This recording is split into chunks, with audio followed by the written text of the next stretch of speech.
Hello, আসসালামু আলাইকুম।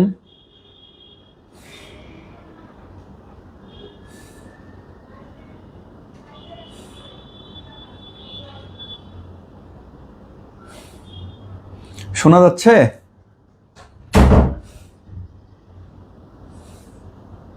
Hello, আমার প্রথম লাইভ, তো কাজে শুরু করতে একটু দেরি হলো। এখন স্টার্ট করতে যাই দেখি যে মাইক্রোফোনের ব্যাটারি শেষ, চার্জ দিয়ে রাখিনি। হ্যাঁ, মনে হয় লাইভে জয়েন করছেন। হ্যাঁ, ইয়াসমিন আম্মা, আশরা, অধরা, সব মায়েরা দেখি। মাহফুজুল, অধরা। আচ্ছা, আলহামদুলিল্লাহ। ধরতে মানে সবার তো একটু শুরু করতে হয়তো সময় লাগবে জয়েন করতে। আলহামদুলিল্লাহ শোনা যাচ্ছে। তো আমি কি শুরু করব? ধীরে ধীরে শুরু করি। ওয়ালাইকুম আসসালাম।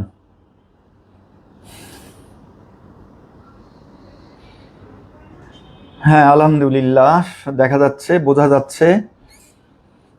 আমি সবাইকে একটু অনুরোধ করব যে একটু শেয়ার করতে, যাতে জিনিসটা প্রচার হয়, কারণ জানা দরকার। আমি কিন্তু আমার নিজের স্বার্থে বা আমার নেইম অ্যান্ড ফেইমের জন্য কিন্তু এগুলো বলি না বা এত কষ্ট করি না।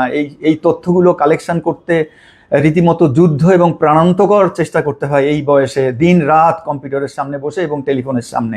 আপনারা একটু শেয়ার করবেন এবং মাননীয় প্রধানমন্ত্রীকে ট্যাগ করবেন, এখন হোক বা পরে হোক, কারণ ওনার এগুলো তথ্য জানা দরকার। ওনাকে কেউ বলবে না, নেভার এভার।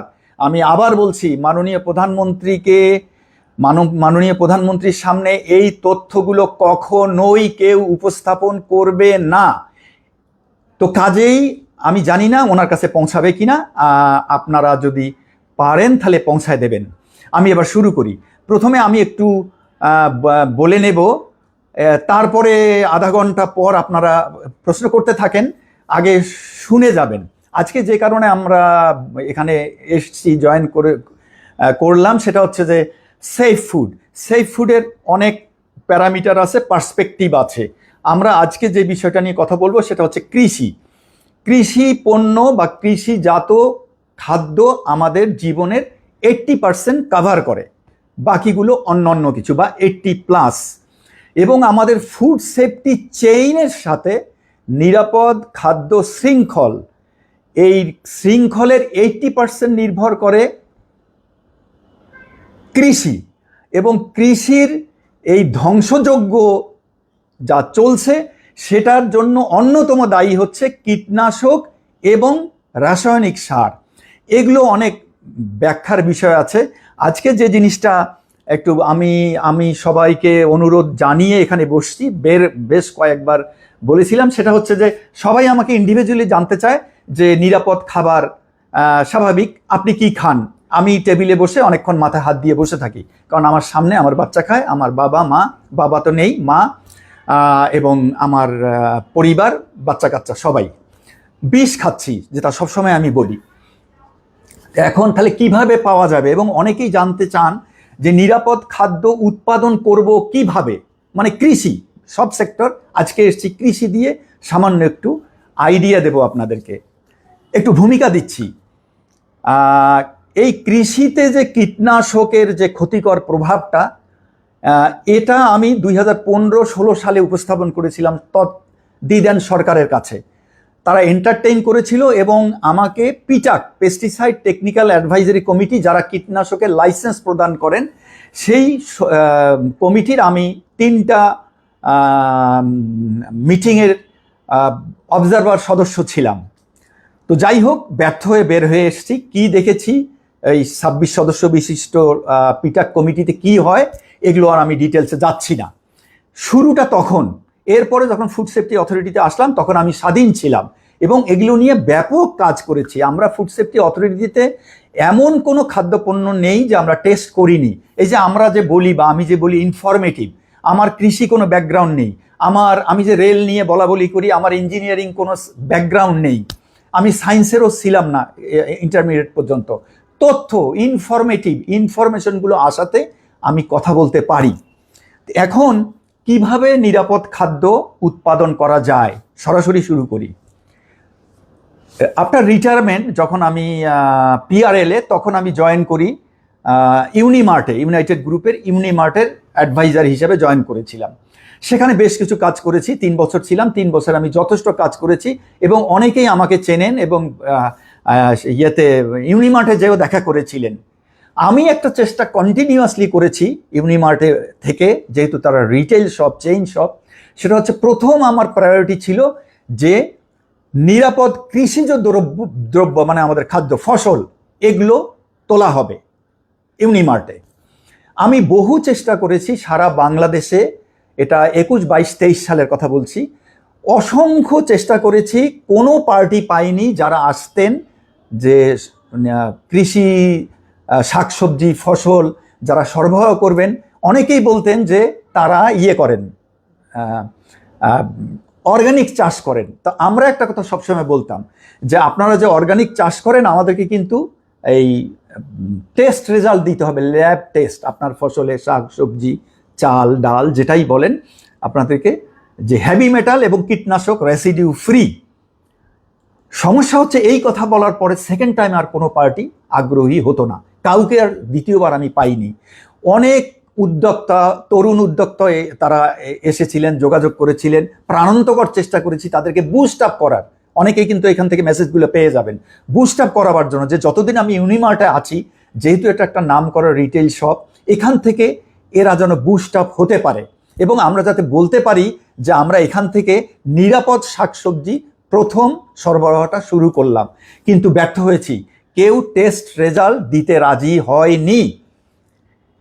এই হলো আমাদের প্রথম ব্যর্থতা, আমরা ফসল তুলতে পারিনি।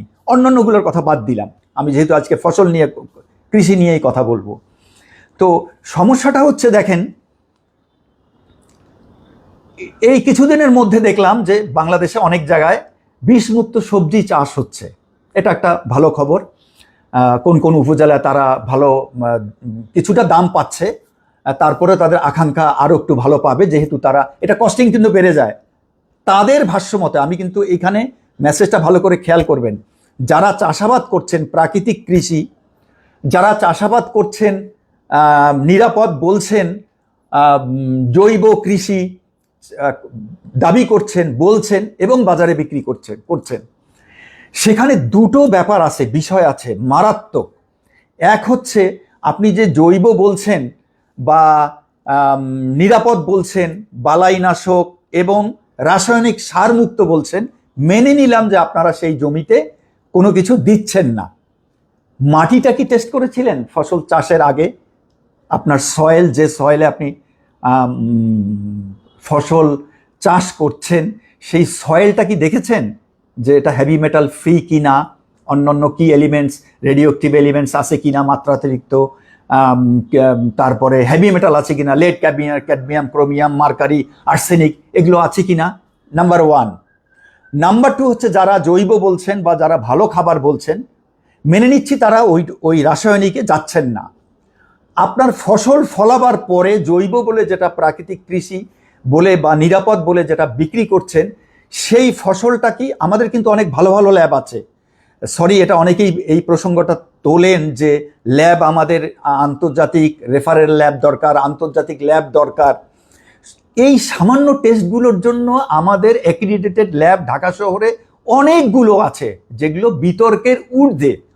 তো তাদের ল্যাব টেস্ট যদি আমরা বিশ্বাস না করি, তাহলে সরকারের উচিত এই সরকারি ল্যাবগুলোকে উইপ আউট করে দেওয়া, তুলে দেওয়া।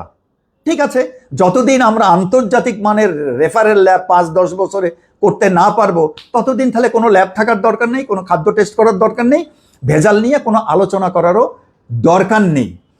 এখন কথা হচ্ছে, তাহলে আপনারা কি ফসল টেস্ট করেছেন হেভি মেটাল, কীটনাশক রেসিডিউ? কারণ আপনি যেহেতু ফসলটা আনছেন, আপনি কীটনাশক দেননি, বুঝলাম যে রাসায়নিক সারও দেননি, তাহলে মাটি থেকে যদি হেভি মেটাল থাকে, মাটি থেকে কিন্তু অ্যাকুমুলেট করবে হেভি মেটাল আপনার ফসলে। তাহলে আপনাকে এটা অবশ্যই দেখতে হবে যে হেভি মেটাল আছে কিনা। তারপরেও একটা কথা থেকে যায় যে আপনি কীটনাশক দিয়েছেন কিনা। আপনি যদি নিজের চাষ করেন বা আপনি যদি সেই বিশ্বস্ত হন, তাহলে হয়তো বলবেন যে আমি কীটনাশক দেইনি। That's another thing. আর যদি কোনো অথরিটি সন্দেহ করে তাহলে তারা টেস্ট করতে পারে আপনার ফসলের, যেটা জৈব বলে দাবি করছেন, সেটার কীটনাশক রেসিডিউ, হেভি মেটাল, এবং ভয়াবহ ব্যাপার হচ্ছে রেডিও অ্যাক্টিভ এলিমেন্টস পাওয়া যাচ্ছে এখন। ইউরেনিয়াম, রেডিয়াম, থোরিয়াম, বহুবার বলেছি, টেস্ট হয়েছে, টেস্ট রেজাল্ট আছে, সরকারি সংস্থার দ্বারা করা। এক জায়গায় পাওয়া গেছে, এক জায়গায় পাওয়া মানে সারা বাংলাদেশে আছে। আর যদি কেউ সন্দেহ পোষণ করে থাকেন তাহলে সরকারের উচিত সারা বাংলাদেশ থেকে নমুনা কালেক্ট করে এগুলো টেস্ট করা। That's another thing. তো এখন হচ্ছে এই গেল জৈবর বিষয়। তাহলে কিভাবে আপনি চাষাবাদ করবেন? উত্তর ওখান থেকে পেয়ে গেছেন। আপনার জমির সয়েল টেস্ট করতে হবে। প্রথম, আপনি দিচ্ছেন না, বালাইনাশক দিচ্ছেন না, আপনি জৈব পদ্ধতি চাষ করছেন এবং আপনি রাসায়নিক সার দিচ্ছেন না, তাহলে আপনার প্রথম ম্যান্ডেটরি হচ্ছে সয়েল টেস্ট করা। র্যান্ডম, আপনি 10 একর জায়গা নিয়ে চাষ করছেন বা হিউজ ল্যান্ড নিয়ে চাষ করছেন, আপনি স্যাম্পলিং করেন। স্যাম্পলিং করে সব কিছু নিয়ে মিক্সড করে একটা স্যাম্পল দিতে পারেন, 5, 7, 8, 10টা স্যাম্পল দিতে পারেন ল্যাবে, বিভিন্ন ল্যাবে, অ্যাক্রিডিটেড সব ল্যাবই করে এগুলো টেস্ট। যদি পাওয়া যায় ধরেন 10টা জমির মাটি আপনি একসাথে করে একটা নমুনা দিয়েছেন খরচ বাঁচাবার জন্য, যদি মাটিতে ওই এক মিশ্রণে পাওয়া যায় তাহলে এরপরে আপনাকে একটু কষ্ট করতে হবে। ওই 10টা মাটি আবার আলাদা আলাদা টেস্ট করে ডিটেক্ট করতে হবে কোন মাটিটাতে আপনার ওই হেভি মেটালটা কোন মাটি থেকে, কোন জমি থেকে আসছে। এটা কিন্তু খুব কঠিনও নয়, আবার কিছুটা কঠিন। এইবার আসেন, আমি একটু সরি,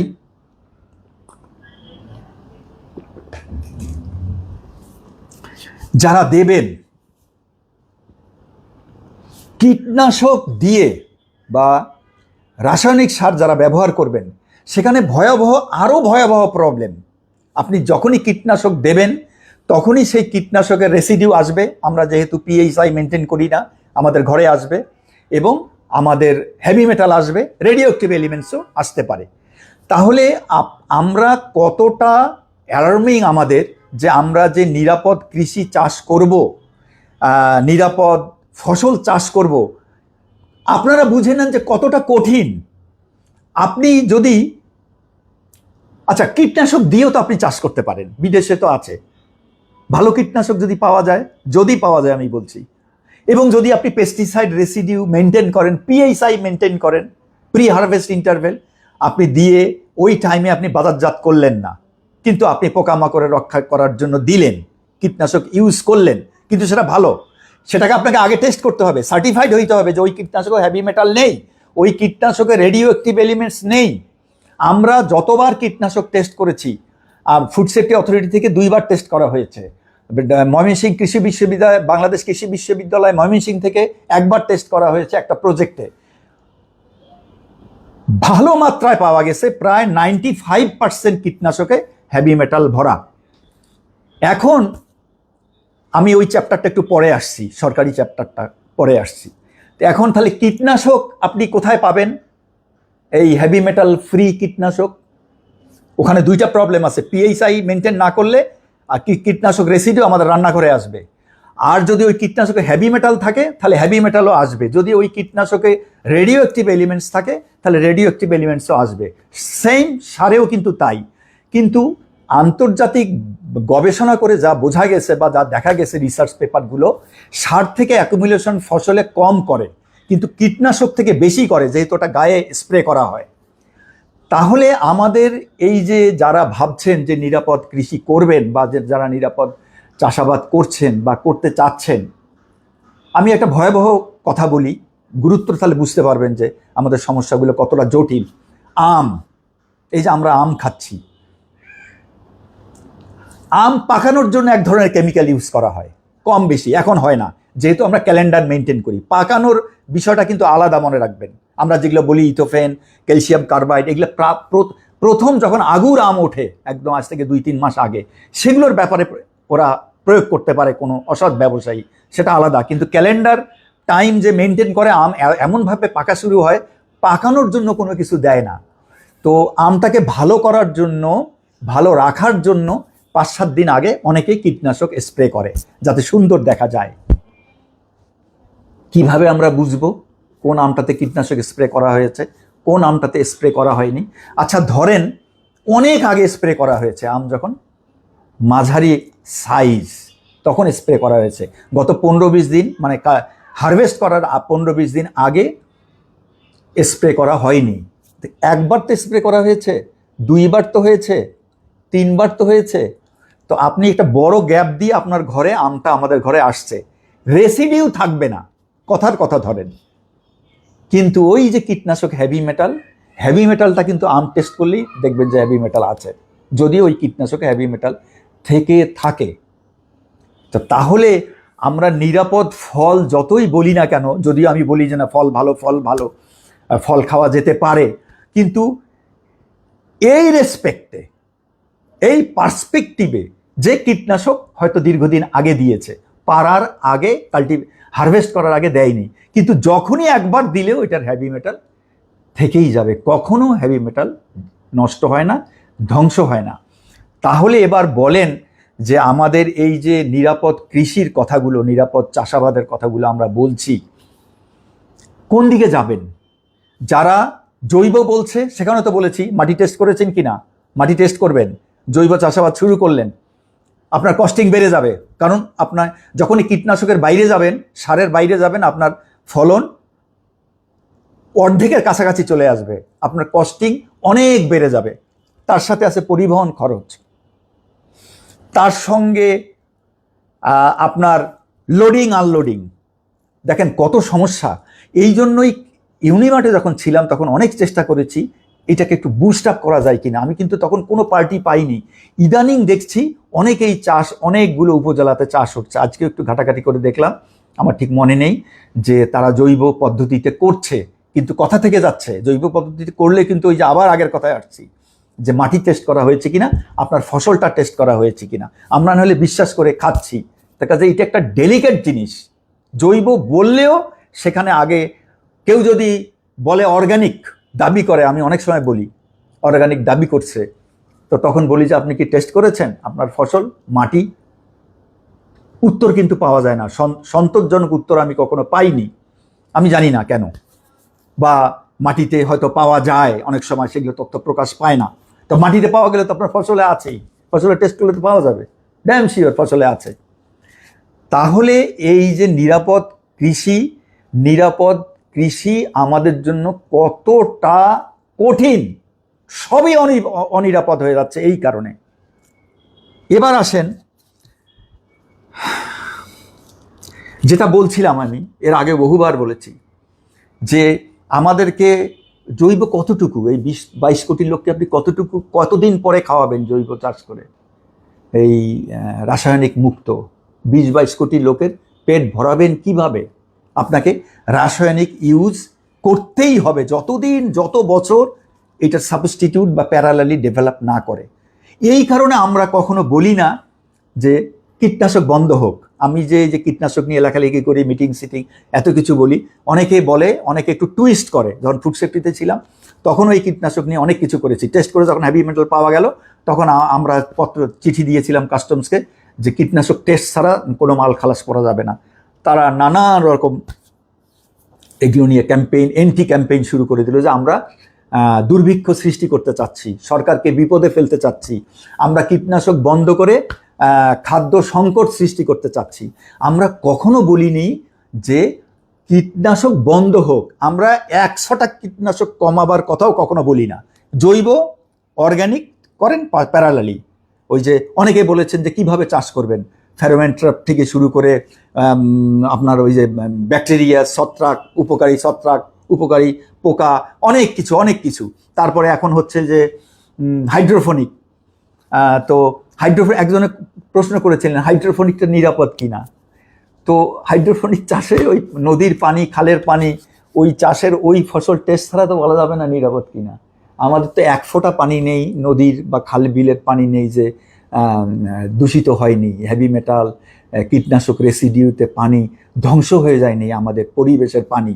সেখানে আপনি হাইড্রোফোনিক করেন, ও পানি থেকে তো রসটা চুষছে, সেটা আপনি যে চাষেই বলেন, বেগুন বলেন, লাউ বলেন, যেটাই বলেন, তো টেস্ট ছাড়া তো বলা যাবে না। তো কাজে মেসিভ টেস্ট ছাড়া বা রিসার্চ ছাড়া কোনোভাবে বলা যাবে না আমরা কোনো জায়গা থেকে চাষ করছি এইটা মুক্ত। অনেকে বলেছেন, এই মাঝে মাঝে একটু দেখে নেব আপনাদের অনুমতি নিয়ে, ছাদ বাগান আমি লিখেছিলাম, ছাদ বাগানের মাটিটা দেবেন কোন মাটি আমরা কি জানি? ঢাকা শহরের মাটি শেরে বাংলা কৃষি বিশ্ববিদ্যালয় টেস্ট করেছিল, ছাদ বাগানের মাটি দিয়ে ভরা হেভি মেটাল পেয়েছে, ওই ছাদের ফসলে ভরা হেভি মেটাল পেয়েছে। পরে জানা গেল যে জৈব সার বলে কালো কালো মাটিগুলা এই যে বিক্রি হয় বিভিন্ন নার্সারিতে, এগুলো নাকি এই ময়লা নালা নর্দমার গাদ বা ওই যে পলিউটেন্ট আপনার শিল্প বর্জ্য বা শিল্প এরিয়ার যে নালা নর্দমার যে কালো মাটি একেবারে পচে গেছে বিষাক্ত হয়ে, সেগুলা শুকায় জৈব সার বলে বিক্রি করে। কে দেখবে, কে দেখে? এই অন্তর তো আমাদের সব শেষ হয়ে গেছে। এইটাকে এই অন্তরটাকে যতদিন ঠিক না করবেন ততদিন তো কোন আইন দিয়ে আমাদেরকে ভালো করবেন? কোনটা, কতটা মানুষকে আপনি সুস্থ বানাবেন? সবাই তো আমরা অসুস্থ, মানে মানসিকভাবে অসুস্থ, শারীরিক কথা বাদ দেন। তাহলে আপনি ঠিক করবেন কি করে? ছাদ বাগান তো আপনার নিরাপদ নয়, এটা তো কমন সেন্সের ব্যাপার। ও কোন মাটি দিচ্ছে? অসম্ভব ব্যাপার।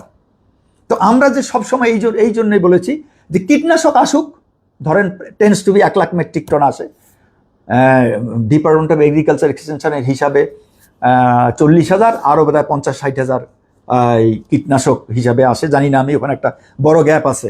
NBR এর কীটনাশকের যে কোড, সেই কোড অনুযায়ী 1 লাখ মেট্রিক টন। আচ্ছা যাই হোক, 40 হোক, 60 হোক, 1 লাখ মেট্রিক টন হোক, আমরা বারবার বলেছি কমাবার দরকার নেই, কিন্তু কীটনাশক মাস্ট বি পিওর। কীটনাশকে হেভি মেটাল থাকা যাবে না। কীটনাশক আপনারা জানেন, এবার আসবো শেষের দিকে যাব, কীটনাশক লাইসেন্সে এবং বিধিতে ইম্পিউরিটিজের সংজ্ঞা দেওয়া আছে, মানে কীটনাশক ইম্পিওর হইতে পারবে না। আবার আইনে ভেজালের সংজ্ঞা দেওয়া আছে, সে ভেজালটা সাজানো হয়েছে যাতে হেভি মেটাল যুক্ত কীটনাশক আসে। আইনে ভেজালের সংজ্ঞাটা এমনভাবে দেওয়া আছে, ক এবং খ, হেভি মেটাল থাকলে কোনো সমস্যা নেই, ইম্পোর্ট করা যাবে। দেখেন, রেডিও অ্যাক্টিভ এলিমেন্টস থাকলে ইম্পোর্ট করা যাবে। ভেজালের সংজ্ঞাটা ওইভাবে সাজানো হয়েছে 2018 সালে। তো বিধিতে আছে ইম্পিউরিটিস, তা আমরা এই ইম্পিউরিটিসের মধ্যে ওইটা ইনক্লুড করেছি যে ইম্পিউরিটিস মিনস কোনো অপদ্রব্য থাকতে পারবে না, হেভি মেটাল থাকতে পারবে না, যা পরিবেশ মানুষ সব কিছু ধ্বংস করে। তো তাহলে পিওর কীটনাশক আনেন। আমরা পৃথিবীর যত দেশে গিয়েছি সবাইকে জিজ্ঞাসা করেছি যে তোমাদের কীটনাশকে তোমরা হেভি মেটাল অ্যালাউ করো? নো, নেভার, কারণ ওটা পরিবেশে যায়। অ্যালাউয়েবল লিমিট দেওয়া আছে সারে, তার মানে সার কম টানে, অ্যাকুমুলেট করে, এই জন্য ওখানে লিমিট দেওয়া আছে, এই লিমিটের বাইরে যাওয়া যাবে না। কিন্তু কীটনাশকে কোনো আন্তর্জাতিক লিমিট দেওয়া হয়নি, তার মানে কীটনাশকে কোনো লিমিটই থাকতে পারবে না হেভি মেটালের বা রেডিও অ্যাক্টিভ এলিমেন্টসের, কারণ ওটা পরিবেশে যায়, মাটি, পানি, মাছ। গত পরশুদিন বোধহয় লিখেছি, গতকালকে গতকাল মুরগির মধ্যে কীটনাশক পাওয়া যাচ্ছে। কিভাবে গেল? ওই শৃঙ্খলটা কিভাবে ভঙ্গ হচ্ছে? নিশ্চয়ই মুরগি হেভি মেটাল যুক্ত, কীটনাশক যুক্ত, হেভি মেটাল তো আছেই, কীটনাশক যুক্ত কোনো পানি খাচ্ছে, ফিডের মধ্যে কীটনাশক পাওয়া গেছে। তাহলে ফিডে যদি কীটনাশক পাওয়া যায় তাহলে তো মুরগির শরীরে থাকবে, ডিমেও পাবেন আপনি টেস্ট করলে, ওরা তো মুরগি করেছে। ফিড যে বানানো হয় সেখানে কীটনাশক রেসিডিউ আছে, তার মানে গম, ভুট্টা যেটা দিয়েই যাই হোক তার মধ্যে কীটনাশক রেসিডিউ থাকতেছে, সেটা এইভাবে খাদ্য শৃঙ্খলে ঢুকছে। কীটনাশকের মধ্যে হেভি মেটাল থাকলেও সেটাও এরকম শৃঙ্খলে ঢুকবে। খড় কুটো, ওই যে খড় আমরা গরুকে খাওয়াই, সেটা একদিন আর একদিন আসবো, সেখানেও হেভি মেটাল চলে যাচ্ছে, এখানে আসছে। তাহলে এই যে কীটনাশক মাস্ট বি পিওর, আনেন ইম্পোর্ট করে, সারা পৃথিবীতে তো পিওর কীটনাশক আছে, হেভি মেটাল ফ্রি কীটনাশক আছে, আনেন যেখান থেকে আনেন, চায়না থেকে আমরা আনছি, চায়নাতে তো ওরা তো হেভি মেটাল যুক্ত কীটনাশক ইউজ তো নিষিদ্ধ, একদম কেটে ফেলবে। তা আমরা কেন ওই ইমপিওর, ওই যে ইম্পিউরিটিস, শুধু একটা শব্দ লাগিয়ে দিয়েছে সরকার, ওইটা টেস্ট করে না কখনো পিওর আর ইমপিওর, কিন্তু লাগানো আছে শব্দ ইমপিওর, আমরা সংজ্ঞায়ন করেছি, পরে আসছি। আচ্ছা, তাহলে আমাদের জন্য এটা কঠিন, কোনো অবস্থাতেই টেন্ডস টু বি অসম্ভব এখন পর্যন্ত নিরাপদ কৃষি যে ব্যবস্থাপনা বা নিরাপদ কৃষি চাষ করা। চাষই যদি না হয় তাহলে আপনি পাবেন কি করে? অনেক মায়েরা আমার জিজ্ঞাসা করেছে, কি খাওয়াবো বাচ্চাদেরকে, কোথায় পাবো নিরাপদ কৃষি? নিরাপদ কৃষি তো পাইনি আমি নিজেও। আমি চেষ্টা করেছিলাম, তখনও পাইনি। এখন যে যে জায়গায় হচ্ছে, তো সেগুলো ঢাকায় আনাও তো আরও দুঃসাধ্য। কারণ একটা উপজেলা থেকে এখানে সরকারকে হস্তক্ষেপ করতে হবে, ইন্টারভেনশন করতে হবে, ওগুলোকে নিয়ে আসতে হবে, পয়েন্ট সৃষ্টি করতে হবে, নিরাপদ কৃষিকে বুস্ট আপ করতে হবে যাতে তারা ভালো প্রাইস পায়। তো পরিবহন খরচ, চাঁদাবাজি, সব কিছুতে তো প্রাইস বেড়ে ওই যে আমরা ঢাকাবাসীরা আগুন দামে খাই, কিন্তু কোনো কৃষক তো আপনার ন্যায্য মূল্য পাচ্ছে না। তো ন্যায্য মূল্য, আমি আজকেও একটা নিরাপদ কৃষির কোন উপজেলা দেখলাম, বলে যে কীটনাশক দেওয়া বেগুনে কিন্তু 200 বার কীটনাশক দেওয়া হয়, স্প্রে করা হয়। তো কীটনাশক দেওয়া বেগুনও 50 টাকা। আমরা নিরাপদ, যদিও নিরাপদ কিনা, ওই যে আবার বললাম মাটিতে আছে কিনা বা তার ফসলে টেস্ট করেছে কিনা, ধরে নিলাম যেহেতু তারা দিচ্ছে না ওটা নিরাপদ, তারাও পাচ্ছে 50।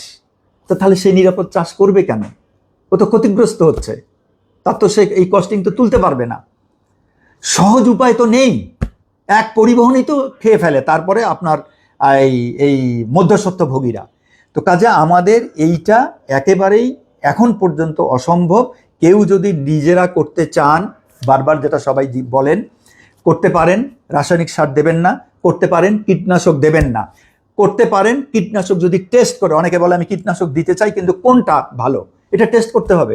আমার কাছে যে লিস্ট সেটা তো আমি 17-18 সালে করেছিলাম, এরপরে নিরাপদ খাদ্য কর্তৃপক্ষ করেছিল 2020 সালে, কৃষি বিশ্ববিদ্যালয়, বাংলাদেশ কৃষি বিশ্ববিদ্যালয় করেছিল বোধহয় 21-22 সালে। এখন তো অনেক সিনিয়রিটি চেঞ্জ হয়ে যাচ্ছে। তাহলে কোন কীটনাশকে আছে বা না আছে বা থাকা যাবে না, এগুলো তো নির্ধারণ করবে সরকার, টেস্ট করবে সরকার, বাতিল করবে সরকার, আনবে সরকারি প্রণোদনা দিয়ে, তারপরে না আপনি পাবেন। তো কাজে নিরাপদ কৃষি কঠিন। আপনি যদি নিজের জমিতে করে খেতে চান তাহলে আপনাকে মাটি টেস্ট করতে হবে, নাহলে বুঝতে পারবেন না, কারণ ওই মাটিতে কত বছর আগে কি পড়েছে আপনি জানেন না। আপনি না দিলেও আশেপাশের জমিতে কীটনাশক চাষ হলে ওই বাতাসের সাথে ওই কীটনাশক এসে আপনার ফসলটা নষ্ট করে দিতে পারে, কীটনাশক রেসিডি পাওয়া যেতে পারে, আপনি তো দেনই নেই, অথচ ওর আপনার পাশে। বিদেশে কিন্তু এরকম আপনার এই যে অর্গানিক চাষে ওদের কঠিন আইন, যে জমিতে অর্গানিক চাষ করবেন তার ত্রিসীমানায় কোনো ইনঅর্গানিক পেস্টিসাইড দেওয়া কোনো জমি থাকতে পারবে না, যেখানে প্রচণ্ড ঝড় বৃষ্টিতেও ওই কীটনাশক উড়ে এসে আপনার এই অর্গানিক ফিল্ডে না পড়ে। তাহলে এগুলো এনশিওর করবেন কিভাবে বুঝবেন যে আপনি অর্গানিক খাচ্ছেন, আপনি বিশুদ্ধ খাচ্ছেন, বিষ আপনার এই খাবারের মধ্যে নেই? কঠিন।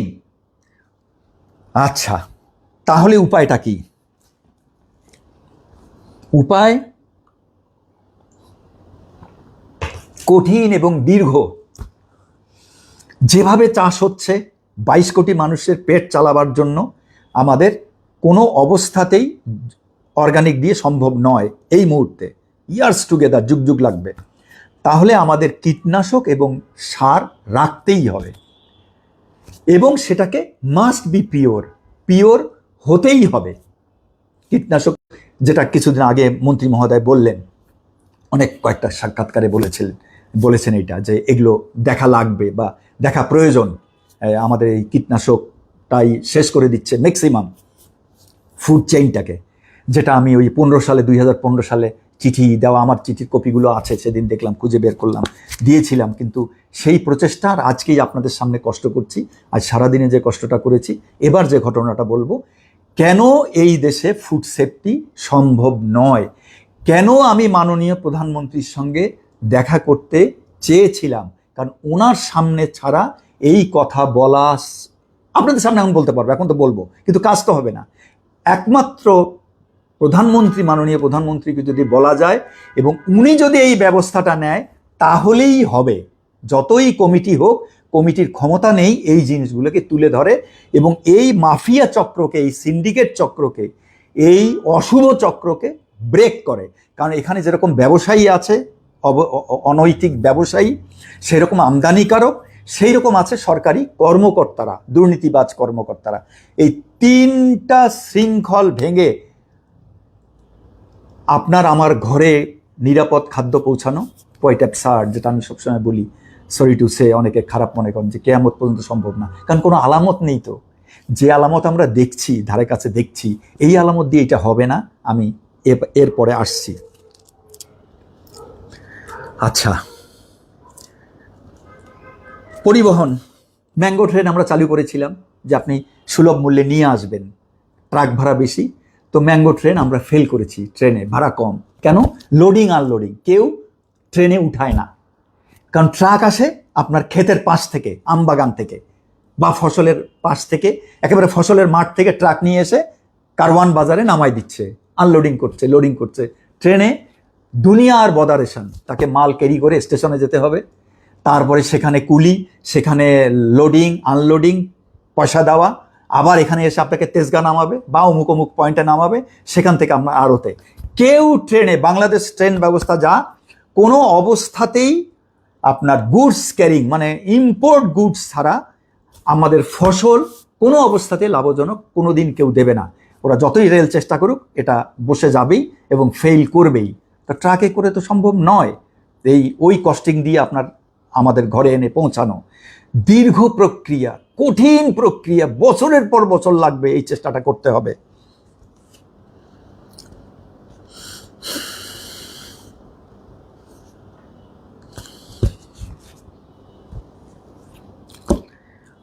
তাহলে আমরা আমরা সবাই বুঝে গেছি যে যদি নিরাপদ কৃষি করতে হয় তাহলে কি করতে হবে। মাটি টেস্ট করতে হবে, আর যদি আপনি কীটনাশক সার দেন সেটিও টেস্ট করতে হবে যে কি পরিমাণ আছে। আর কীটনাশকে কোনো পরিমাণই থাকা যাবে না, কীটনাশক মাস্ট বি পিওর। কারণ আপনি কীটনাশক তো, আচ্ছা এখানে একটা মজার কথা বলেন, এরা যে টুইস্ট করে মাফিয়া সিন্ডিকেটরা, বলে যে বলে নাই যেহেতু সেহেতু সামান্য মাত্রায় থাকা যাবে। আচ্ছা কথার কথা ধরেন আমেরিকা বা কানাডা বা দক্ষিণ কোরিয়ায় মনে করেন যে ওরা বলল যে আমাদের কীটনাশকে লেড সীসা পার কেজি কীটনাশক বা পার লিটারে সাপোজ 2 ppm থাকা যাবে। ওদের 2 ppm না আমাদের 2 ppm কিন্তু এক না। ওখানে খোঁজ নেন যে ওরা ওই ফসলে কয়বার কীটনাশক দেয়, একটা বেগুনে কয়বার দেয়, চালে কয়বার দেয়, ধানে কয়বার দেয়। যদি 2 ppm ধরেও রাখেন, থাকা তো যাবেই না। যদি ধরে নেন তারা 2 ppm, এটা ইন্টারন্যাশনাল মাত্রা। এইবার আসেন মজার কথা, 2 ppm আমাদের বাংলাদেশে কয়বার দেয় কৃষক? বেগুনে 200 বার, 100 থেকে 200 বার এভারেজ দেওয়া হয়। তাহলে 2 ppm করে যদি আপনি দিতে থাকেন 200 বার, আর ওরা দেয় সাপোজ 2 বার, হবে?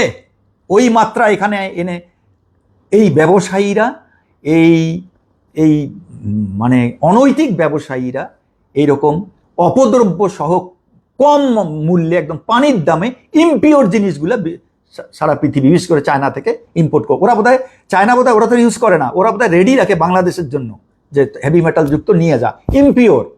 ইম্পিওর পিউরিফাইড না, আনতেছে কীটনাশক।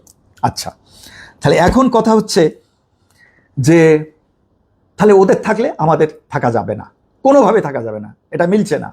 আচ্ছা, এইবার আসেন কি বললাম, কীটনাশকে হেভি মেটাল, এই তো, বা কীটনাশকে আপনার রেডিও অ্যাক্টিভ এলিমেন্টস এবং রেসিডিউ, পিএইচআই তো মেনটেন করা সম্ভব না। আমরা অনেক চেষ্টা করেছি, যখন আমি ফুড সেফটিতে ছিলাম, ডিআইকে, ডিপার্টমেন্ট অফ এগ্রিকালচার এক্সটেনশনকে বহুবার বলেছি, অনেক চিঠি দিয়েছি যে আমরা টাকা দেব। আজ আসেন পিএইচআই মানে গ্যাপ, এই যে গুড এগ্রিকালচার প্র্যাকটিস যদি যতদিন না করা হবে, আন্তর্জাতিক বাজারে আপনার এই ফসল মার্কেট পাবে না, সার্টিফাইড গ্যাপ লাগবেই। তো এখন দেখি, আমি হাসি, আমার মাঝে মাঝে হাসি আসে, প্রচুর গ্যাপ নিয়ে দেখি সেমিনার, সিম্পোজিয়াম। তো আমি সাবজেক্টগুলো পড়ি, বিশেষজ্ঞ কৃষি এক্সপার্টরা, শিক্ষকরা, অধ্যাপকগণ, মাননীয় সম্মানিত ব্যক্তিবর্গ যায় গ্যাপের সেমিনার, সিম্পোজিয়াম করে, বলে গ্যাপ করা দরকার, বিশ্বে এটা দিতে গেলে গ্যাপ করতে হবে। এই যে আম হিট ট্রিটেড করলেন আম, তো ওইটা কি কীটনাশক যাচ্ছে কিনা, হিট ট্রিট করার পরে ভ্যাপার্ড হিট ট্রিট করার পরে কীটনাশক কতটুকু আছে টেস্ট করেছেন? টেস্ট তো করেন নাই, ওইভাবে তো আম পাঠায় দিচ্ছেন। তো ওইটার মধ্যে হেভি মেটাল আছে কিনা ভ্যাপার্ড হিট ট্রিটমেন্টে তো হেভি মেটাল কোনো দিন যাবে না, নেভার এভার। ও আগুনেও যায় না, পুড়ে গেলেও যাবে না, বরফেও যাবে না। কীটনাশক সামান্য লেয়ারে সারফেস থাকলে কিছুটা কমতে পারে, কিন্তু আমের ভিতরে যারা ঢুকে যাবে, সিস্টেমিক কীটনাশক যেটা, সেটা যাবে না। তাহলে কি হলো? এই সেমিনারগুলোতে গ্যাপ গ্যাপ গ্যাপ বলা হয়, একটাতেও একজন বক্তাকে আমি আজ পর্যন্ত দেখলাম না, আপনারাও খেয়াল করবেন, গ্যাপের কথা বলে চা নাস্তা খেয়ে এই প্রজেক্টের বা এনজিওদের অর্থায়নে বিশাল বিশাল সেমিনার হচ্ছে, একজনও বলে না গ্যাপ বাস্তবায়ন করতে গেলে পিওর কীটনাশক লাগবে, কীটনাশক পিএইচআই মেনটেন করতে হবে, হেভি মেটালযুক্ত কীটনাশক থাকা যাবে না, তারপরে সারে মাত্রার বাইরে হেভি মেটাল থাকা যাবে না, রেডিও অ্যাক্টিভ এলিমেন্টস থাকা যাবে না। কেউ কিন্তু এগুলো নিয়ে কথা বলে না। ওই ডট ডট করতে হবে, করা প্রয়োজন, করা দরকার, করা লাগবে, করা দরকার, করা হবে, করা প্রয়োজন, গ্যাপ। কিন্তু একজনও এই জিনিসটা তুলে ধরে না যে গ্যাপ করতে গেলে প্রথম লাগবে আপনার পিওর কীটনাশক এবং ভালো মানের আপনার রাসায়নিক সার। তাছাড়া গুড এগ্রিকালচার প্র্যাকটিস, এই যে ভালো জৈব যে খাবার, ওইটাই তো গ্যাপের মাধ্যমে, যেটাকে আমরা বলি গুড ম্যানুফ্যাকচারিং প্র্যাকটিস। ডিম মুরগি যেগুলো যদি হেভি মেটাল ফ্রি হয়, বিষ ফ্রি হয়, তাহলে হচ্ছে গুড ম্যানুফ্যাকচারিং প্র্যাকটিস। তাহলে গ্যাপের কথা বলছেন, কিন্তু আপনি বলবেন না যে কীটনাশক হেভি মেটালযুক্ত কীটনাশক আমদানি করা যাবে না, এই দেশে ব্যবহার করা যাবে না, অথবা ফেজ বাই ফেজ কমায় আনতে হবে, অথবা কীটনাশকের লাইসেন্স দেওয়ার সময় টেস্ট করতে হবে হেভি মেটাল আছে কিনা, হেভি মেটালযুক্ত কীটনাশক আমদানি নিষিদ্ধ করতে হবে, সার্টিফাই মানে পোর্টে আসার পর সার্টিফিকেট দিতে হবে this is heavy metal free. তাহলে না আপনি গ্যাপ বাস্তবায়ন করবেন। আপনি গ্যাপ গ্যাপ বলে যে সেমিনার সিম্পোজিয়ামে অর্থগুলো ধ্বংস করছেন, একজন আপনাদের সবাইকে এখন থেকে এই গ্যাপ নিয়ে এবং এগ্রিকালচার নিয়ে যত সেমিনার সিম্পোজিয়াম হন গণ্যমান্য ব্যক্তিরা, একটু খেয়াল করার চেষ্টা করবেন গুড এগ্রিকালচার প্র্যাকটিসের সাথে কয়টা শব্দ তারা কেউ উত্থাপন করে। সরি, একটা জাতি, ওখানে কত শিক্ষিত মানুষ যায়, একজন বলে না যে কীটনাশক ভালো হতে হবে, এইটা ভালো হতে হবে, পিএইচআই মেনটেন করতে হবে, লাইসেন্সিং কঠোর হতে হবে। লাইসেন্সিং কঠোর হবেন কিভাবে? একটা মিটিংয়ে, যে কারণে আমি মাননীয় প্রধানমন্ত্রীর দৃষ্টি আকর্ষণ করতে চাচ্ছিলাম, প্রথমে বলেছি সম্ভব না। একটা কীটনাশক পিটাগের এক মিটিংয়ে 1100 লাইসেন্স, 2 ঘন্টার মিটিংয়ে অ্যাপ্রুভ হয়। 1100 আমদানির লাইসেন্স, 26 জন মেম্বার। একটা কীটনাশক আমদানির লাইসেন্স দিতে এতগুলো ভলিউম পেপার লাগে, 26 জনের সামনে এতগুলো পেপার থাকে, 26 জন মেম্বারের পিটাক বডিতে। আমি ছিলাম 3টা মিটিংয়ে, দেখেছি আমি, আমার তো আর কোনো কিছুর ক্ষমতা ছিল না। তাহলে 5 মিনিট করে হইলেও তো বোধহয় 23-25 দিন লাগবে ওই মিটিংটা শেষ করতে, যদি এক একজন এই 1100 পেপারের 5 মিনিট করে দেখে। 2 ঘন্টার মিটিংয়ে চা নাস্তা খাওয়া আছে, অন্যান্য এজেন্ডা আছে, সব আছে। 1100 লাইসেন্স দেন আপনারা একটা মিটিং, 2 ঘন্টার মিটিংয়ে। আপনি গ্যাপ বাস্তবায়ন করবেন বাংলাদেশে? নিরাপদ কৃষি দেবেন আমাদেরকে? একবার করে চোখ বুলালে তো 5-7 দিন 10 দিন লাগবে 1100 লাইসেন্সের। একটা উদাহরণ দিলাম এক মিটিংয়ের, সম্ভবত 23 সালে 86তম পিটাক বা 84তম পিটাক। কিভাবে সম্ভব? কিভাবে নিরাপদ খাদ্য? এই চক্র থেকে আপনি বের হয়ে আসবে কি করে? ভাঙবেন কি করে এই চক্র? আচ্ছা আসেন, বগুড়ায় আমি চিঠি দিয়েছি বগুড়ার ইয়নো সাহেবকে।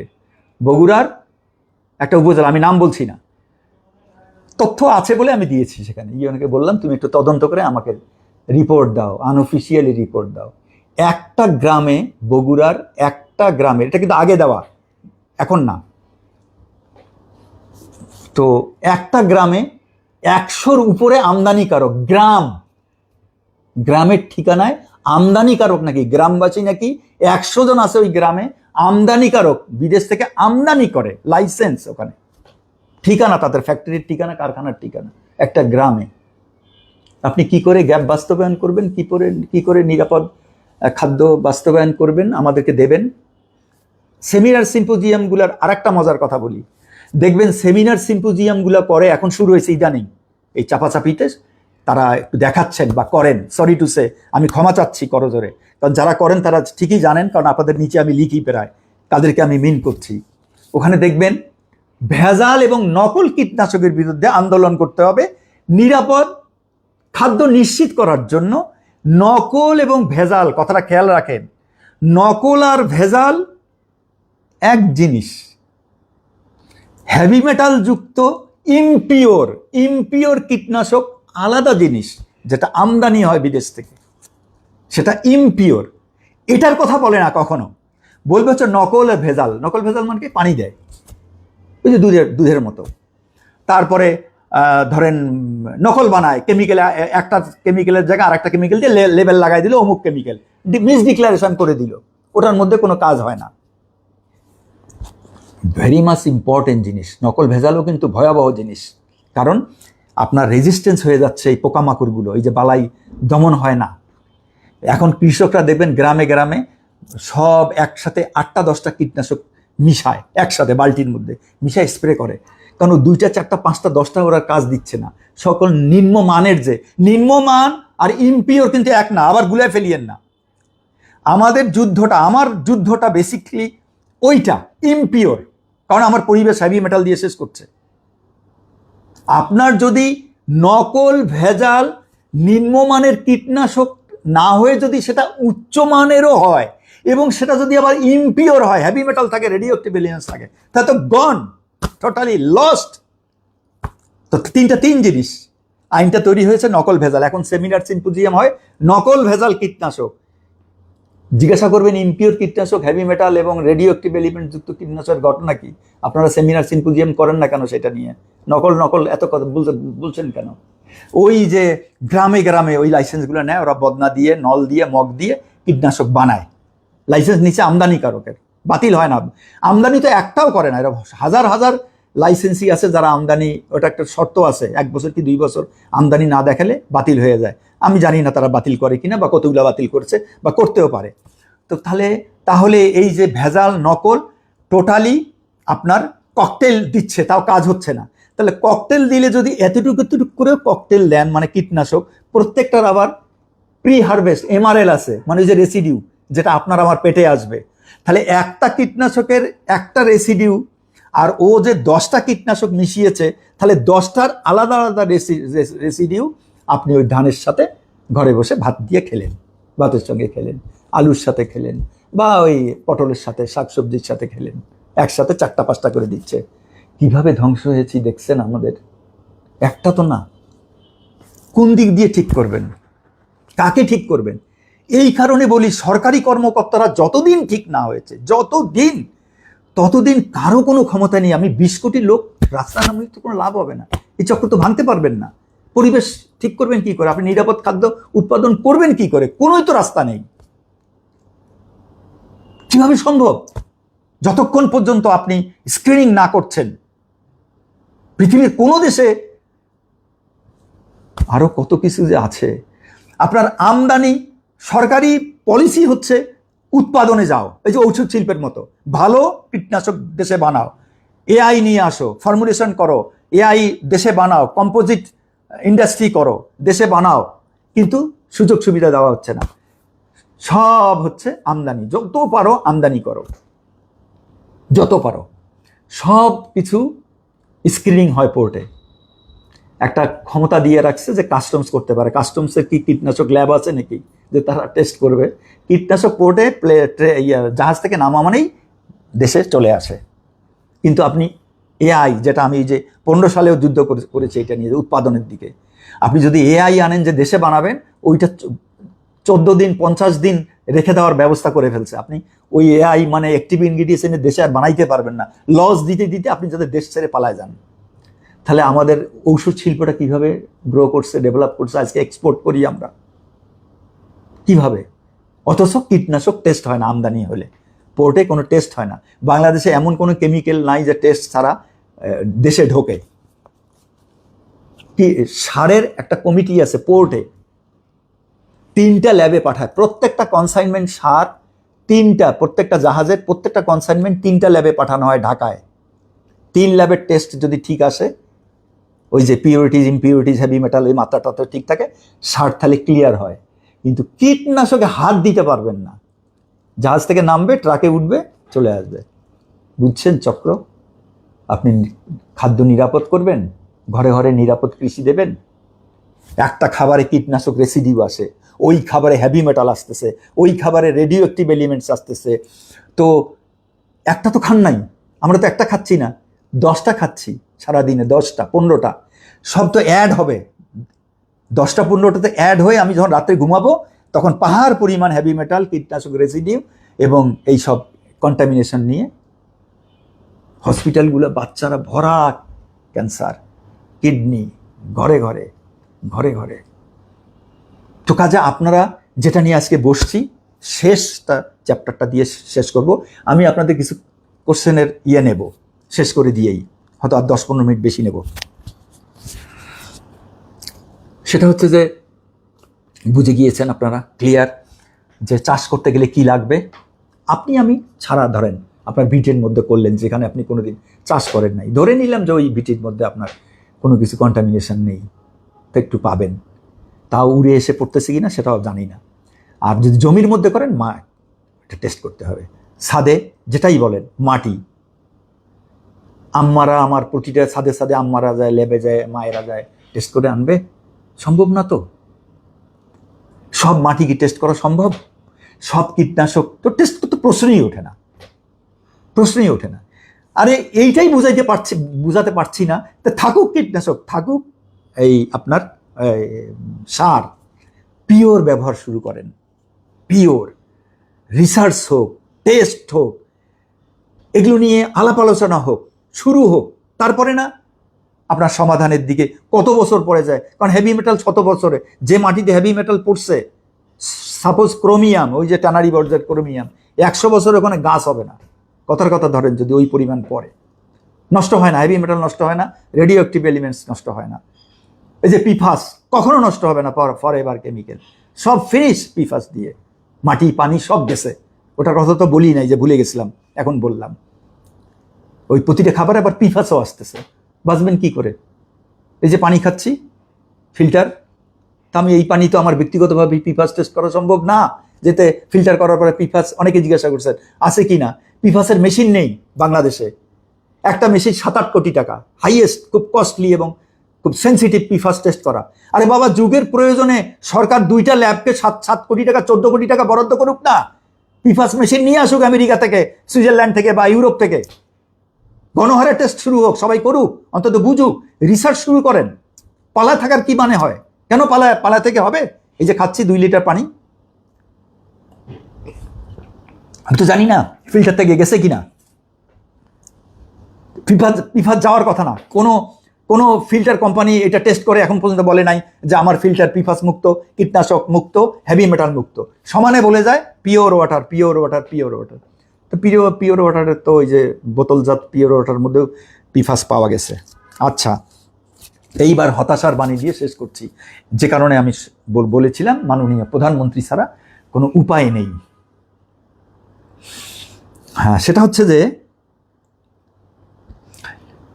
গত 2 বছর ধরে কীটনাশকটাকে লাইনে আনার জন্য, আপনারা জানেন অনেকবার লিখেছি, কৃষি মন্ত্রণালয় 2 বছর আগে, বোধহয় 5ই আগস্টের পরে অথবা আগে শুরু হয়েছে অথবা পরে, আমার ঠিক মনে নেই, সরি, আমি ওখানে গিয়েছি ইন্টারিম গভর্নমেন্টের সময় শুরু হয়েছে। হ্যাঁ, ফাইল কবে অনুমোদন হয়েছে জানি না। বিধি শুরু করলাম আমরা, কীটনাশক, বালাইনাশক বিধিমালা। বালাইনাশক আইনটা করা হয়েছিল 2000, এবার কিন্তু সবাই মনোযোগ দিয়ে শুনবেন, কৃষির লোক থেকে শুরু করে সরকারি বেসরকারি সবাই। 2018 সালে কীটনাশক আইন একটা 2-3 পাতার করা হয়েছিল, চোতা আইন বলি যেটা আমি, রাতারাতি স্বার্থ সংশ্লিষ্ট। কারা করেছে বলার প্রয়োজন নেই, রাতারাতি করা হলো, যেটা পারপাস সার্ভ করে না, একদম জিরো। ওই যে বলেছিলাম না, ভেজালের সঙ্গে এমনভাবে দেওয়া হয়েছে যাতে আপনি হেভি মেটাল যুক্ত আনলেও আনতে পারবেন, রেডিও অ্যাক্টিভ এলিমেন্ট যুক্ত আনলেও আনতে পারবেন, ওই ভেজালের সঙ্গে ওইটা দেওয়া নাই। আমরা বিধি শুরু করলাম। ফয়সাল ইমাম, এডিশনাল সেক্রেটারি, যে বেচারা মিটিং করতে করতে 3 মাস আগে শুনি সেও লাংস ক্যান্সার, জীবনে সিগারেট খায়নি, জীবনে খারাপ কিছু করেনি, সেই জলজ্জন্ত ছেলেটা ভালো একজন কর্মকর্তা, অনেক দিন চাকরি করেছি আমরা। লাংস ক্যান্সার আক্রান্ত। এই ক্যান্সারে ওই ট্রিটমেন্ট করে করেও মিটিংগুলো আমরা করছি এই 2 বছর ধরে। কথাটা খেয়াল করবেন, বিধিতে আমরা সবগুলো আনলাম, ইমপিউরিটিজের সংজ্ঞা দিলাম। হোয়াট ইজ মিন বাই ইমপিউরিটিজের সংজ্ঞা দেওয়া হলো যে হেভি মেটাল বা রেডিও অ্যাক্টিভ এলিমেন্টস বা এমন কোনো অপদ্রব্য বা অভিযোজিত বা দূষিত হয়ে পরিবেশ মানবদেহ ... ক্ষতি করে। তাহলে ইমপিউরিটিজের সংজ্ঞায় আপনি এইটা যখন হবে, পাশ হবে এই বিধিটা, তখন আপনি আর হেভি মেটাল যুক্ত কীটনাশক আনতে পারবেন না। আইনে না থাকলেও ইমপিউরিটি যেহেতু বিধিমালা, আগের বিধিমালা, একটি বিধিমালা 85 সালের বিধিমালাটা এখনো চলতেছে, যতদিন এইটা আমরা এই যে নতুন যেটা বানাচ্ছি এটা কার্যকর না হবে। তাহলে ইমপিউরিটিজের সংখ্যাটা ঢুকালাম। তারপরে মজার বিষয় শোনেন, কীটনাশকের লাইসেন্স দেওয়ার সময় আগে পরে যখনই হোক, ডিপার্টমেন্ট অফ এগ্রিকালচার এক্সটেনশনের ওই ল্যাব যেটা আছে সেই ল্যাবে হেভি মেটাল টেস্ট করার ক্ষমতা নেই, ক্যাপাবিলিটি নেই, তারা করেনি না এটা। তো এটা একজনে ফেসবুকে লিখেছিল, চ্যালেঞ্জ করেছিল যে তারা খুব উন্নত মানের ল্যাব করে, তারা সব টেস্ট করে। আপনি আমাকে বলছে এগুলো আপনি মিথ্যা কথা বলেন, বোগাস বলেন, এবং আপনি যাই হোক ... মানে আমি টাকা পয়সা খেয়ে করি আর কি এগুলো। তো পরে আবার ওই ডিপার্টমেন্ট অফ এগ্রিকালচার এক্সটেনশনে RTI একটা তথ্য চেয়েছি যে আপনাদের এই ল্যাবে যে মেশিন আছে মেশিনের লিস্ট দেবেন, আর আপনারা হেভি মেটাল টেস্ট করেন কিনা, রেডিও অ্যাক্টিভ এলিমেন্টস টেস্ট করেন কিনা।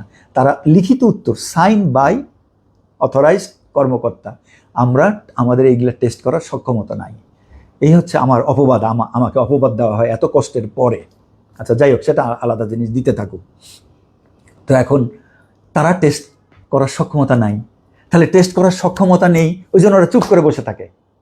আবার আইনে কি আছে জানেন?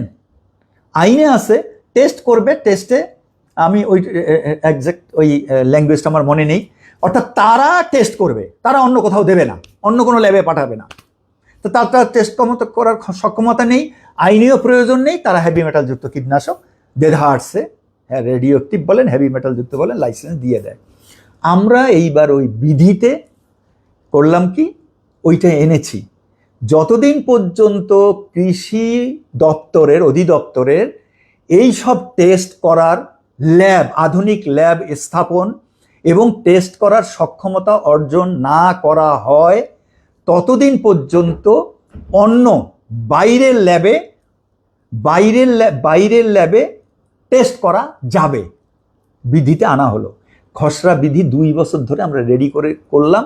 এক্সিলেন্ট একটা করা হয়েছে, ফ্যান্টাস্টিক। স্লিপ করার কোনো ছিদ্র রাখা হয়নি, স্লিপ করার সব ছিদ্র বন্ধ করে দিয়ে বিধিটা আমরা সুন্দরভাবে রেডি করলাম। এখন টাচ আপ চলছে।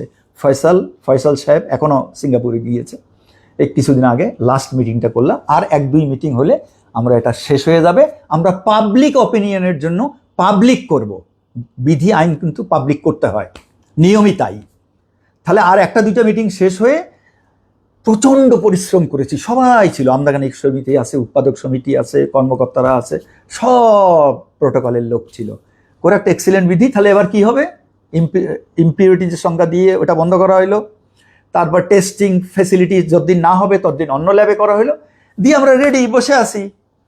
তো সেদিন এই গত 2 সপ্তাহ আগে 90তম পিটাকে কৃষিমন্ত্রী মহোদয় উপস্থিত ছিলেন, আপনারা জানেন। উনি আগ্রহ প্রকাশ করলেন এবং উনি ওখানে যায় এক্সিলেন্ট কথা বলেছেন, এগুলো কথাই বলেছেন, না এটাকে ঠিক করতে হবে, পরিবেশ সব ধ্বংস হয়ে যাচ্ছে।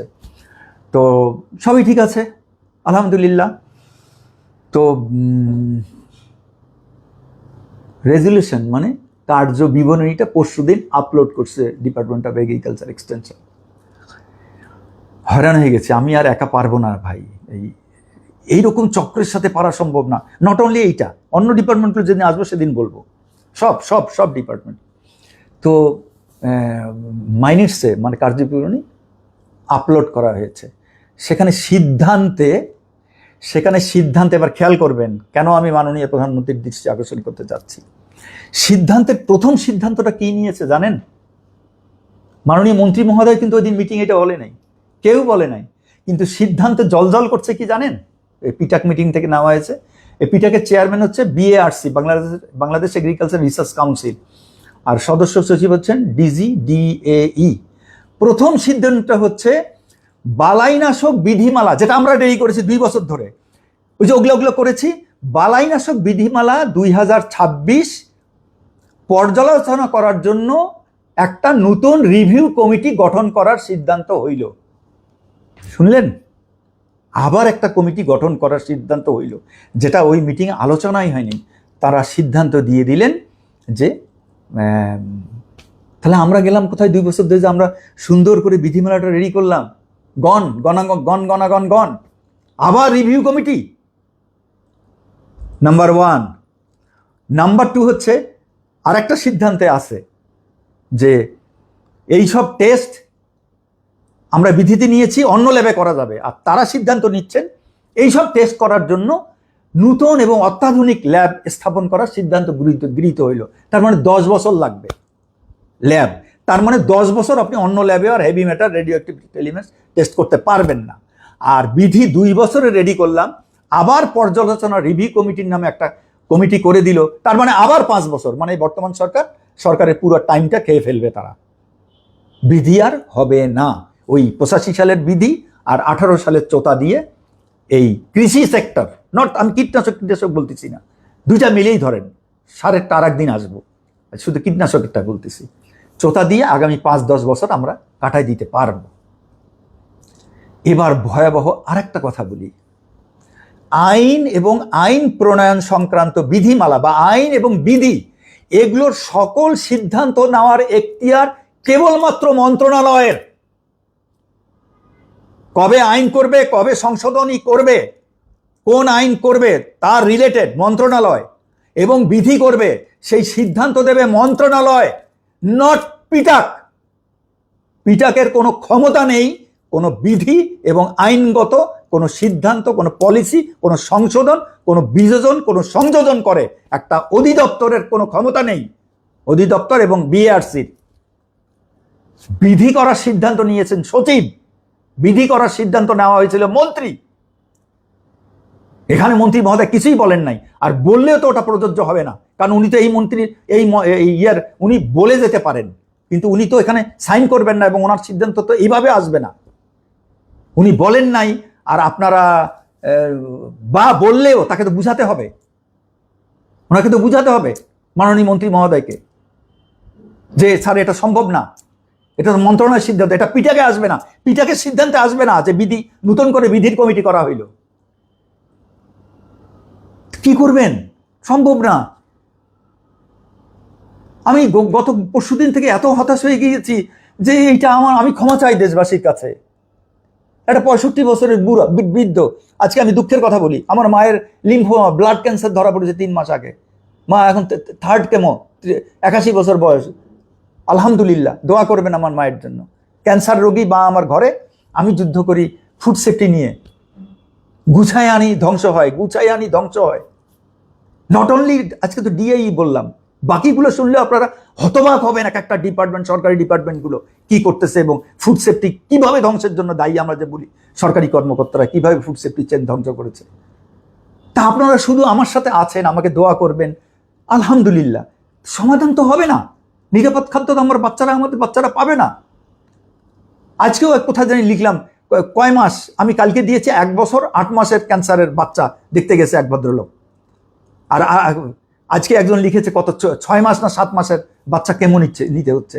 আমার মাকে কেমো দিতে যেহেতু দেখছি, আল্লাহ, একটা কেমো দেওয়ার পরে সে কেমোর কস্টিং, তারপরে একটা কেমো দেওয়ার পরে তার যে শরীরের যে অবস্থা হয়, প্যারামিটারগুলো যেভাবে ধ্বংস হয়, সিআরপি বলেন, ESR, সিআরপি, তারপরে যতগুলো প্যারামিটার আছে, প্লেটেলাইট, তারপরে WBC, ম্যাসাকার।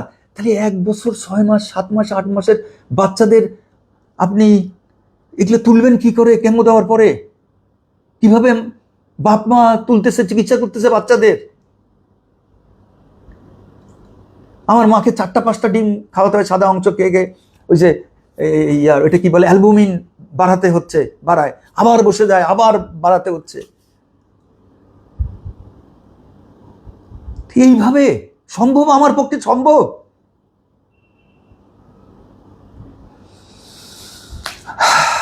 দুর্ভাগ্য। অনেক সময় নিয়েছি, 1 ঘন্টা হয়ে গেল। আমি তো দেখতে পাচ্ছি না এই মুহূর্তে কারো প্রশ্ন। এত প্রশ্ন যাচ্ছে, আমি তো কখনো লাইভ করিনি। শোনেন, একটা কথা বলি, তারপরে বলি সম্ভব। এই যে যা দেখলেন, কেন সম্ভব হবে না? কেন সম্ভব হবে না? কীটনাশক কেন ভালো করা যাবে না? ফসল কেন ভালো করা যাবে না? আসেন, নামি রাস্তায়, শুরু করি, দেখেন হয় কি না। মুরগি ডিম কেন করা যাবে না? মাছ মাংস দুধ কেন করা যাবে না? কেন আমদানি কন্ট্রোল করা যাবে না? কেন রপ্তানি কন্ট্রোল করা যাবে না? পৃথিবীর প্রত্যেকটা দেশ পারলে আমরা কেন পারবো না? আপনি কত বড় ভয়াবহ অবস্থা দেখেন। অনেকে আমাকে বলে, স্যার আমরা কীটনাশক দেই, ওই যে একই কথা বলি, ইয়ার ময়মনসিংহের আবু বকর বোধহয় আসো আমার সঙ্গে, সে কোনো কিছু দেয় না, বা যারা আছে এরকম চাষ করে। দিনাজপুরের এক বোন আছে সুমেরা জামান, আমি আবার নাম বলছি। তারপরে ওই যে পপি মা আছে আমার, লেখাপড়া করে কৃষি নিয়ে ঝাঁপিয়ে পড়ছে। তাজুল ইসলাম আছে কুমিল্লার, এরকম অসংখ্য আছে আমার সাথে খুব ক্লোজ নোন বলে আমি এই নামগুলো বারে বারে আমার মনে পড়ে। তারা চেষ্টা করতেছে। তো আপনি পিএইচআই মেনটেন করলেন, ধরেন কীটনাশক একবার দিয়ে 20 দিন ধরেন দেনই নাই, সেইটা ফসল আমার ঘরে এনে দিলেন, স্যার আমরা 20 দিন দেই নাই কীটনাশক রেসিডিউ নাই। আলহামদুলিল্লাহ, কীটনাশক রেসিডিউ থাকলো না, কারণ ওটার পিএইচআই আছে 5 দিন ধরেন। হেভি মেটাল, ওই কীটনাশকের যে হেভি মেটাল আছে। এবার শেষ ভয়ঙ্কর কথাটা বলি। এই যে মুরগির মধ্যে একটা বড় চেইন, মুরগির মধ্যে কীটনাশক গেল কিভাবে? ধরেন ফিড বানাতে সময় লাগছে না? ওই যে ফিড কোম্পানি বানিয়েছে, ধরেন গমের ভুসি দিয়ে ফিড বানিয়েছে, গম নিয়ে আসছে, সেই গমের মধ্যে কীটনাশক ছিল, ওকে। সেইটা নিয়ে মেশিনে আমি ভুট্টা দিয়ে আমি ফিড বানালাম, দীর্ঘ প্রক্রিয়া লাগছে না? তারপরে বস্তা, তারপরে মার্কেটিং, সময় লাগেনি? এগুলো দোকানে যেতে সময় লাগেনি? সেখান থেকে মুরগিওয়ালারা, মানে খামারিরা, আমার খামারি ভাইয়েরা, ভাই বোনেরা, খামারিরা এনে সেই ফিড খাওয়িয়েছে মুরগিকে। মুরগির শরীরে যাওয়ার পর তারপরে যে কি 20-25 দিন যে মুরগি টেস্ট করা হয়েছে, ধরেন বাজার থেকে কিনে কীটনাশক পাওয়া গেল। আমি সায়েন্টিস্টদের বলছি, বিজ্ঞানী ভাইদের বলছি, আমি তো সায়েন্টিস্ট না, বিজ্ঞানীও না, সায়েন্সের কিছুই জানি না। ওই মুরগি টেস্ট করা হলো, কীটনাশক পাওয়া গেল। এই চেনটা কতটা দীর্ঘ হতে পারে? ভুট্টা কিনলো, ফিড এনে মেশিনে বানানো শুরু করে, সেইটা খেয়ে মুরগির বড় হয়ে সেই মুরগি টেস্ট করা হলো, কীটনাশক রেসিডিউ পাওয়া গেল। How funny! আমরা কীটনাশক যে লাইসেন্স দেই ম্যাক্সিমাম 15 ডেজ, মানে এটার এমআরএল থাকবে 15 দিন। আমার এই লেংথ, এই পিরিয়ডটা দেখা যাচ্ছে 1 মাস পার হয়ে 1.5-2 মাস চলে যাচ্ছে। এই যে বিদেশে যে কীটনাশক ধরা পড়ে, আতপ চাল ধরা পড়লো এক কোম্পানির, মুড়ি ধরা পড়লো এক কোম্পানির, কীটনাশক ছিল। আরে বাবা, এটা তো গেছে জাহাজে, দিনের পর দিন গেছে, কাল্টিভেট হয়েছে, শুকানো হয়েছে, পোলাও আতপ চাল বানানো হয়েছে, প্যাকেটজাত হয়ে গুডাউনে ছিল, গোডাউন থেকে এনে প্রসেস করে প্যাকেট করে আমি বিদেশে পাঠালাম। সেই দেশে যা কীটনাশক ধরা পড়ে কেন? কিভাবে? আমার লাইসেন্স দেই তো 15 দিন থাকবে। বলেন তো, এই উত্তরটা আপনারা দেন তো দেখি, সায়েন্টিস্ট ভাই বোনেরা।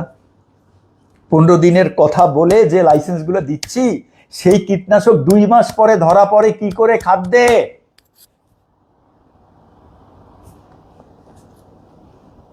অনেকেই জানেন না। লাইসেন্স অনেক কীটনাশকের লাইসেন্স নেওয়া হয় চা বাগানের কথা বলে, চা পাতার কথা বলে। ওই যে লাইসেন্স পিটার যে লাইসেন্স এখন লেখা আছে দেখবেন, টি প্ল্যান্টেশন বা টি গার্ডেনিং এর জন্য। এই চা পাতার কীটনাশক আলাদা, একদম আলাদা, লাইসেন্সের শর্তে থাকে। এই চা পাতার চা বাগানের কীটনাশক মার্কেটিং অন্য জেলায় করা যাবে না, কোনো ফসলে দেওয়া যাবে না। কারণ ওই চা পাতা দীর্ঘদিন থেকে তারপরে চা প্রক্রিয়া হয়, ধরেন 3 মাস 4 মাস পরে শুকায় টুকায় আমাদের ঘরে আসে। ওই চা পাতা ধরেন 3 মাস অ্যাক্টিভেট থাকে, এমআরএল থাকে। সেইটা যায় যদি আপনি ধানের মধ্যে দেন, গমের মধ্যে দেন, বেগুনের মধ্যে দেন, সবজিতে দেন, তাহলে 3 মাসেও যাবে না। ও আমেরিকা, কানাডা যায়, চাঁদের দেশে যায় আপনি কীটনাশক রেসিডি পাবেন। এক হচ্ছে এইটা শেষ হয়েছে, এক হচ্ছে এইটা। নীতি নৈতিকতা দুর্নীতি শেষ হয়ে গেছে। এটাকে মানুষ করবেন কিভাবে? এই তো মানুষ করা যায় না, অবশ্যই যায়। দোয়া করবেন এইভাবে চলুক, আপনারা প্রতিবাদ জারি রাখেন, কারণ আপনার ঘরে যাচ্ছে, প্রতিটা খাবারে যাচ্ছে, এগুলো must. This is science, this is science.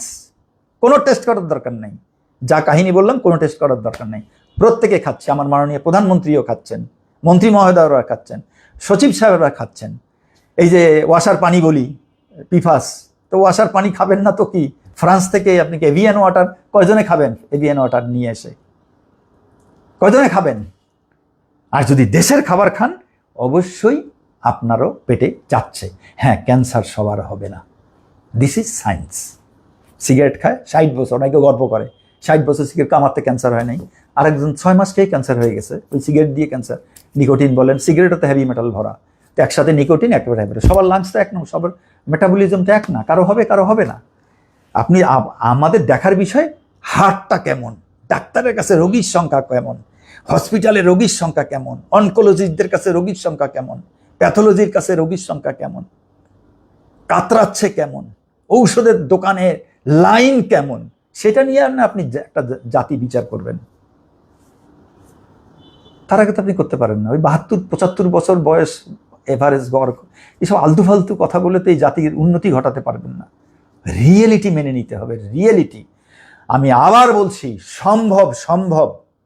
কিন্তু এই যে মিটিংয়ের দেখেন, পিটাক মিটিংয়ের সর্বশেষ যেভাবে সিদ্ধান্ত চেঞ্জ করে কোথায় যায় হাত দিয়েছে, যাতে আমাদের বিধিটা কার্যকর না হয়, এই জন্য নতুন একটা কমিটি করার সিদ্ধান্ত একটা ঢুকাই দিছে, বুঝছেন? তার মাননীয় প্রধানমন্ত্রী ছাড়া কারো ক্ষমতা আছে এটা ঠিক করে? তো তার কাছে যায় কে বলবে? সেদিনের মিটিংয়ে কেউ বলছে এই কথাগুলো? একটা, যে কোনো একটা সাবজেক্ট নিয়ে এরকম। ফুড সেফটি ল্যাবের কথা উঠছে, ফুড সেফটির ল্যাব অফিসার বলেছে যে সামনে ল্যাব হবে, আন্তর্জাতিক মানে রেফারেল ল্যাব, ডিভিশন মাননীয় প্রধানমন্ত্রী বলেছেন, খুশি হয়েছেন যে হ্যাঁ রেফারেল ল্যাবগুলো হওয়া দরকার। কিন্তু কেউ বলে নাই যে গত 2 বছর আগে বা 1 বছর আগে ফুড সেফটি অথরিটির যে হেড অফিস কন্টিনেন্টাল হোটেলের পিছনের বিল্ডিংয়ে, এক্সটেনশন বিল্ডিংয়ে চেয়ারম্যান সাহেব যে বসে, তার নিচের ফ্লোর ভরা মেশিন দিয়ে আধুনিক ল্যাব তৈরি করে কোনো লোকজন নিয়োগ না দিয়ে মোটামুটি একটা লোককে কোথা থেকে ডেপুটেশনে ধরে এনে বসায় তালা মেরে রাখছে। এই কথাটা কি মাননীয় প্রধানমন্ত্রীকে বলা হয়েছে? কেউ বলছেন যে আধুনিক একটা ল্যাব, মেশিন চলে না, লোক নিয়োগ দেয় নাই ফুড সেফটি অথরিটির থেকে বা চেয়ারম্যান থেকে গত 2 বছরে লোক নিয়োগের জন্য ওখানে ওইটা ল্যাবটাকে আধুনিক মানের চালু করার জন্য মেশিন আছে, টাকা পয়সা দিয়ে কোটি কোটি টাকা দিয়ে সব আধুনিক মেশিন কেনা হয়েছে। ওখানে ফুড সেফটি অথরিটি দেখলে দেখবেন যে ল্যাবের মেশিনের তালিকা দেওয়া আছে, তালিকা ঝুলতেছে, ল্যাব চলে না। ওই মাঝে মাঝে ব্যাকটেরিয়াল মাইক্রোব্যাকটেরিয়াল টেস্ট করে দেখাবার জন্য। আর ফুড সেফটি অথরিটি রেফারেল ল্যাবের পিছনে খুঁজে বেড়ে যে রেফারেল ল্যাব যতদিন না হবে ততদিন টেস্ট করা যাবে না, দেশের কোনো ল্যাবকে বিশ্বাসযোগ্য নয়, এই জন্য ওরা কোনো ল্যাবে পাঠায় না, বিশ্বাসযোগ্য না। তাহলে সব ল্যাব তুলে দেন। ধামাচাপা দিয়ে তো হবে না রে ভাই, ধামাচাপা দিয়ে তো হবে না। সম্ভব এই জাতিকে বাঁচানো, পৃথিবীর প্রত্যেকটা দেশ পেরেছে। লাওস কম্বোডিয়া আমাদের ভিসা বন্ধ করে, কত বড় দুর্ভাগ্য আমাদের। কালকে দেখলাম ঘানা এবং কি কঙ্গো এবং ঘানা আমাদের থেকে ওদের 3-4 গুণ বেশি বিনিয়োগ, বেশি এফডিআই বেশি। তো যাবে না, পৃথিবীর সব লোক বুঝে ফেলছে ওরা আমাদের থেকে অনেক ভালো, মানুষ হিসেবে ভালো, প্রতারক না, ঠকবাজ না, খাদ্যে ভেজাল দেয় না, মিথ্যা কথা বলে না। আল্লাহ হাফেজ। আজকে শেষ করি। আমি সবার প্রশ্নের অ্যান্সার দিতে পারলাম না, আমি পরে দেখে যদি কিছু কিছু উত্তর দিয়ে রাখবো, আশা করি সবাই পেয়েছেন। যদি আলাদা কিছু থাকে তাহলে আমাকে ইনবক্সে জানাবেন, আমি দেওয়ার চেষ্টা করব ইন এডিশন, আমার এগুলোর বাইরে যদি কিছু থাকে। আর আপনারা নিরাপদ চাষ, নিরাপদ খাদ্য কিভাবে পাবেন, অন্তত ফসলটা আজকে আমি শেষ করলাম। ইটস সো টাফ, কঠিন কঠিন কঠিন, সবাই আমরা বিষ খাচ্ছি A to Z। এবং অবশ্যই উত্তরণ সম্ভব। আল্লাহ হাফেজ। আসসালামু আলাইকুম।